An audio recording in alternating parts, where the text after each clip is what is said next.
חלק שנסתר כנראה שהוא נמצא בעולמות עליונים יותר מהעולם הזה, ובעולם הזה מתגלה לנו חיצוניות בלבד.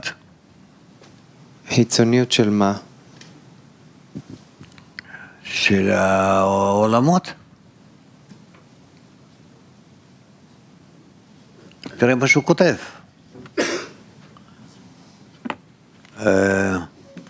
באופן ששלשלת הזמן מצויר לנו בעולם הזה מבחינת היה והווה, נמשך לנו מעליונים בכוח פנימיות וחיצוניות. שמה שהיה נמשך מפנימיות, ומה שבהווה נמשך לנו בחיצוניות. והחיצוניות היא תמיד מגולה לנו בעולם הזה, כן? והפנימיות ממנו משמש לנו,